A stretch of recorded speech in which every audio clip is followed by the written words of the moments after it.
হঠাৎ মমতা ব্যানার্জি ফুরফুরা শরীফে চলে গেলেন কেন বলুন তো? ফুরফুরা শরীফ খেপে যাচ্ছিল ওনার উপরে। যারা বিপদে কবরস্থান, হাত তুলে রাখুন, হাত তুলে রাখুন, যারা বিপদে কবরস্থান, মাদ্রাসা, মসজিদের জায়গা কেড়ে নেওয়ার বিপদের সময় যারা আমাকে দিল্লিতে যাওয়ার নিধান দিয়েছে, তাদের বিরুদ্ধে 2026 সালে আমাদের ভোটটা হবে তো ভাই? হবে তো? এই মুর্শিদাবাদের মাটি থেকে আমরা মমতা ব্যানার্জিকে বুঝিয়ে দেব যে আপনি আমার বিপদের সময় মাদ্রাসা মসজিদে যখন কেড়ে নেওয়ার চেষ্টা করছিল আপনি আমার পাশে ছিলেন না, তো 2026-ও এই আগুনটা ইভিএম মেশিনের জোড়া ফুলে যাবে না। হবে তো ভাই? হবে তো? আমার পক্ষে ভোট দিতে হবে না, আমাকে ভোট দিতে লাগবে না, খাম চিহ্নকেও ভোট দিতে লাগবে না। অনুরোধ আপনাদের কাছে, এই 2026 সালের জবাবটা দিতে হবে। আর যেই নির্লজ্জ বিহায়া এমএলএ এমপি গুলো মমতা নগরে বসেছিল তাদেরকেও জবাব দেবো আমরা। আমি ওদেরকে নির্লজ্জ বিহায়াই বলছি, হ্যাঁ আমিও কোট আনকোট বলছি, ওদের দম নাই। মমতা ব্যানার্জিকে এটা বলা দরকার ছিল, this is my fundamental rights. আপনি কি কথা বলছেন? ভাঙড়ে দেখবেন এখন উন্নয়নের জোয়ার বইছে, চারিদিকে রাস্তায় লাইট বসিয়ে দিচ্ছে তৃণমূল। ব্রিজ যেগুলো ভাঙা ছিল সেগুলো সব পাকা ব্রিজ করে দিচ্ছে। কেন বলুন তো? গুঁতো দিয়েছে ভাঙড়ের মানুষ 2021 সালে, বুঝতে পেরেছেন? একবার গুঁতো দেন 2026-এ পেছন দিকে তাকাতে হবে না, দেখবেন উন্নয়নের তখন হয়ে যাবে। বিধানসভায় গিয়ে আমাদের এমএলএরা বলবে এই করতে হবে, বললে আগে করে দে, তাহলে পরের বারে কিন্তু আর ভোট পাবি না। ভাঙড়ে তো জ্বালাই পড়ে করে দিচ্ছে, এখন রাস্তায় শুধু লাইট লাইট লাইট। আমিও তো চাইছিলাম ভাঙা ব্রিজগুলো বিধানসভায় যে বলতাম, এখন দেখছি ভাঙা ব্রিজগুলো পাকা হচ্ছে। ভালো তো, ভাঙড়ের মানুষ যাবে। কেন হচ্ছে? ভোটটা সরকারের বিপক্ষে দিয়েছে বলে। আর দেখছে যে এই ভোট আমি পেয়ে যাচ্ছি, কেন কাজ করতে যাবে লাগবে ভাই? দেখ আমি ফিরে আসি, আপনি বলুন। আমি বিধানসভার মধ্যে আপনাদের জন্য চিৎকার করেছি, এটা দরকার ছিল মুর্শিদাবাদের যে সমস্ত 20টা বিধায়ক আছে, শাসক দলের 20টাই বিধায়ক তো নাকি 22টার মধ্যে 20টা বিধায়ক, অন্য কোনো জেলায় মনে হয় আছে কি বলতে পারবো না, 20টা বিধায়ক বিধানসভার মধ্যে গিয়ে এই শ্রমজীবী ভাইদের জন্য কথা বলেনি।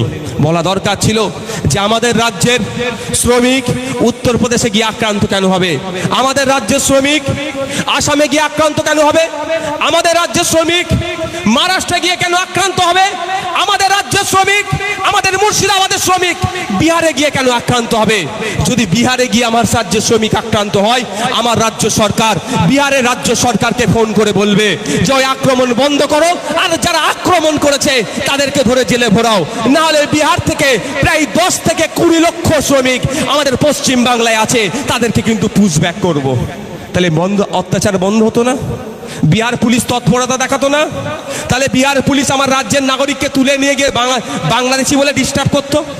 আচ্ছা, যদি আমাদের প্রত্যেকের হাতে একটা করে কার্ড দিয়ে দিত, একটা করে কার্ড দিয়ে দিত যে আমরা এটা পরিযায়ী শ্রমিক বাংলাদেশ, এই আমাদের বাংলাদেশি নয়, আমাদের পশ্চিম বাংলার, তাহলে পুলিশ যখন তুলে নিয়ে যাচ্ছে বাংলাদেশি বলে প্রথম ওই কার্ডটা দেখাতে পারতো। আর তারপরে যদি নোডাল অফিসার থাকতো, সাথে সাথে ওই রাজ্যের নোডাল অফিসারকে ফোন করে দিত। সবাইকে তো একবারই তুলে নিয়ে যাচ্ছে না। আমরা যেখানে থাকি বাঙালি ভাইরা, সেখানে এক জায়গায় থাকি সব, তো 3 জনকে তুলে নিয়ে গেছে, নম্বর সবার কাছে কম বেশি তখন পেয়ে যেত। তাহলে তখন কি ফোন করতো, স্যার আমাদের অমুক জনকে তুলে নিয়ে গেছে। আমি বলুন আপনাকে তামিলনাড়ুতে নিয়ে যাই, তামিলনাড়ুতে তামিল ভাষা, তাই তো নাকি? হ্যাঁ, তামিল ভাষায় কথা কজন বলতে পারবে? কানের ওপর দিয়ে যাবে, মাথার ওপর দিয়ে যাবে, কি বলছেন স্বাভাবিকভাবে। ঠিক তামিলনাড়ুর মানুষজন আমার যে সিকিউরিটি আছে, আমরা বাংলায় বললে হ্যাঁ ওই তাকিয়ে থাকে, স্বাভাবিক ব্যাপার। তো তামিলনাড়ু পুলিশ তুলে নিয়ে গেছে, তুমি যদি যতবারই বলো আমি ভারতীয় আমি ভারতীয় আমি ভারতীয়, ও ভাববে আমাকে বলছে খিস্তি দিচ্ছে। আমি এটা বোঝানোর জন্য বলছি, মানে কি আর বুঝতে পারবে না তো? যদি বলি আই এম ইন্ডিয়ান,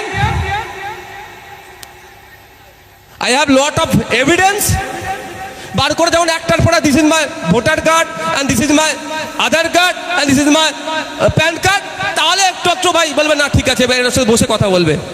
আমি পশ্চিমবাংলার ঘর গো আমার, আমাকে ছেড়ে দাও গো, আমি বাংলাদেশি ভাই, বুঝতে পারবে কিছু? এই ভাই বুঝতে পারবে?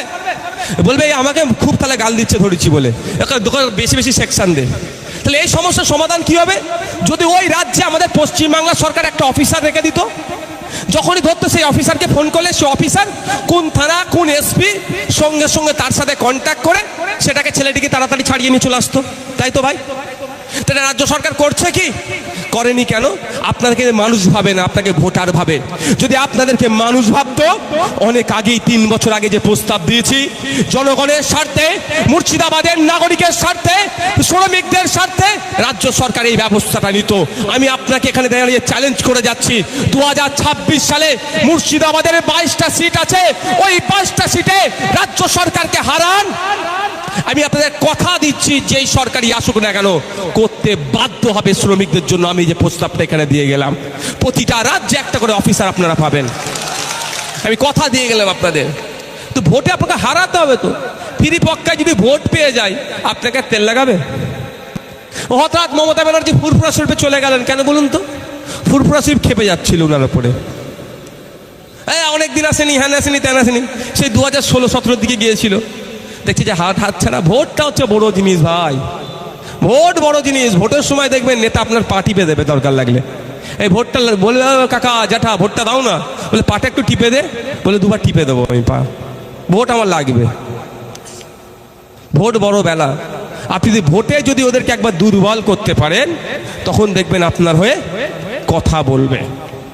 মাথায় রাখুন যে আপনি যদি নিরাপত্তায় থাকতে চান, আপনার ভোটের গুরুত্বটা যারা শাসকে আছে তাকে বুঝিয়ে দেন, তাহলেই দেখবেন আপনি নিরাপদে থাকতে পারবেন।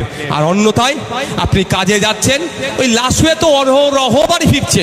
শুধু লাশ হয়ে ফিরছে না, লাশও যথাসময়ে আপনার বাড়িতে এসে পৌঁছাচ্ছে না।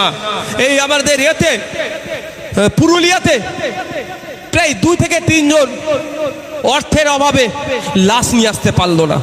18-19 বছর বয়স ছেলেটি, বোনের বিয়ে দেবে, হিন্দু সমাজ মহাতো সমাজের ছেলে, বোনের সম্ভবত বিয়ে দেবে, কাজে গিয়েছিল, মৃত্যু জেন্দা অবস্থায় গেল, মৃত অবস্থায় ফিরে আসতেও মা বাবা তার মুখটাও দেখতে পেল না, টাকা নাই আনতে পারেনি। বুঝতে পেরেছেন? আর কিন্তু আপনি যাচ্ছেন, যে ইনকাম করে নিয়ে আসছেন, পশ্চিমবাংলার অর্থনীতির চাকা ঘুরছে, এটা মাথায় রাখুন। আমি একটা কথা বলবো, পরে অন্য বিষয়ে যাব। এই মুর্শিদাবাদের মাটিতে দাঁড়িয়ে মমতা ব্যানার্জি একটা কথা বলেছে, মনে আছে তো নাকি ভাই? কি বলুন তো? যে দিল্লিতে গিয়ে ওয়াকাফ নিয়ে আন্দোলন করো। হ্যাঁ, আমি আপনাদের বলবো, আপনাদেরকে শপথ নিতে হবে। কারা কারা আমার পক্ষে, আগে বলেছি শপথ নেওয়ার আগে বলছি, আমার পক্ষে ভোট চাইবো না। শপথ নেবেন তো? একটা শপথ করাবো। আমি হাত তুলেন, যারা বিপদে কবরস্থান, হাত তুলে রাখুন, হাত তুলে রাখুন। যারা বিপদে কবরস্থান, মাদ্রাসা, মসজিদের জায়গা কেড়ে নেওয়ার বিপদের সময় যারা আমাকে দিল্লিতে যাওয়ার নিধান দিয়েছে, তাদের বিরুদ্ধে 2026 সালে আমাদের ভোটটা হবে তো ভাই? হবে তো?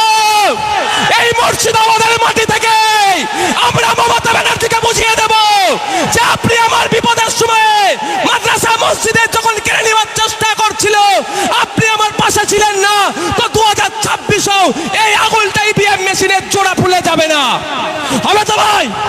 হবে তো? আমার পক্ষে ভোট দিতে হবে না, আমাকে ভোট দিতে লাগবে না, খাম চিহ্নকেও ভোট দিতে লাগবে না।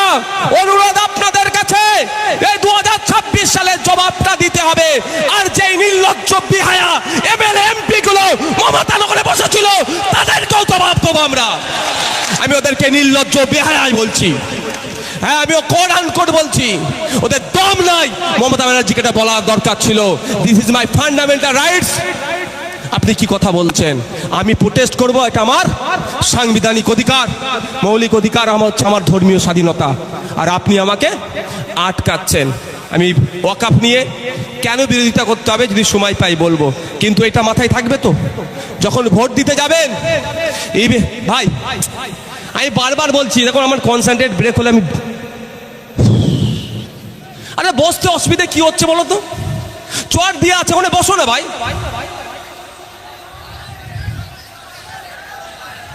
আপনারা চুপ করুন ভাই।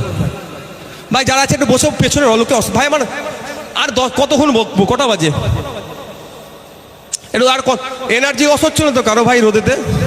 তাহলে একটু ভাই ভাই একটু দূরের গুলো একটু বসে পড়েন ভাই, একটু বসে পড়ুন ভাই। ভাই মানে বুঝতে পেরেছেন, যদি আপনাদেরকে ভোটার ভাবতো তাহলে পশ্চিমবাংলার বিধানসভা থেকে না অলরেডি রেজুলেশন পাস করিয়ে নিত, সুপ্রিম কোর্টে মামলা করতো রাজ্য সরকার। ভোটার ভাবেনি, এই আপনাদের মানুষ ভাবেনি, শুধু ভোটার ভেবেছে বলেই আজকে এইরকম আপনাদের সাথে ট্রিটমেন্ট হচ্ছে।